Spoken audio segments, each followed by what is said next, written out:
शहर कायद कराची की, जो कभी रोशनियों का शहर था मगर अब यूएन की ताज़ा रिपोर्ट के मुताबिक 2050 तक दुनिया का लार्जेस्ट सिटी बनने जा रहा है। ये एजाज़ तो नहीं है, ये यकीनन एक ख़तरनाक वार्निंग होनी चाहिए। वर्ल्ड अर्बनाइजेशन प्रॉस्पेक्ट्स 2025 की रिपोर्ट के मुताबिक कराची की आबादी 33 मिलियन यानी 3.5 करोड़ के करीब पहुंच सकती है, जो काहिरा, टोक्यो और मनीला जैसे बड़े शहरों को भी पीछे छोड़ देगा।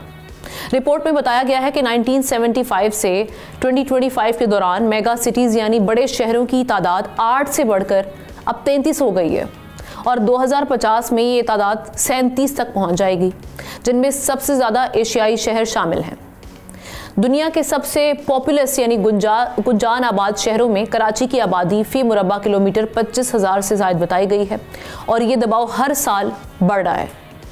हम कराची को पाकिस्तान का मुआशी हब कहते हैं, मगर ये कैसा कमाओ पूत है कि इंटरनेशनल सर्वे कराची को रिहाइश के लिए दुनिया का चौथा बदतरीन शहर करार दे रहे हैं। जराइम, दहशतगर्दी, ट्रांसपोर्ट की कमी और टूटी फूटी सड़कों ने इस शहर का नक्शा ही बिगाड़ के रख दिया है। सड़कें खस्ता हाल, ट्रांसपोर्ट नाकाफ़ी, अमनो अमान गैर यकीनी, ट्रैफिक बेहंगम, पीने का पानी नायाब और शहरी इंफ्रास्ट्रक्चर मुकम्मल तौर पर शिकस्ता दिखाई देता है। अगर यही रफ्तार रही तो ये मसाइल सिर्फ बड़े नहीं बल्कि संगीन तरीन हो सकते हैं।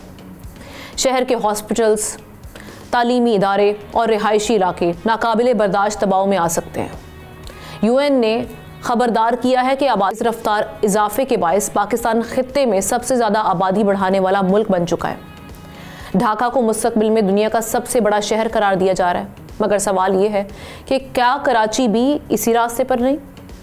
एक ख़ानदान के बारे में हम कहते हैं कि छोटा ख़ानदान ज़िंदगी आसान, तो आप खुद सोचें कि इतना बड़ा शहर, क्या ये एजाज़ है या हमारे लिए कहर है? सब्सक्राइब करें और बेल दबाएं ताकि कोई खबर रह न जाए।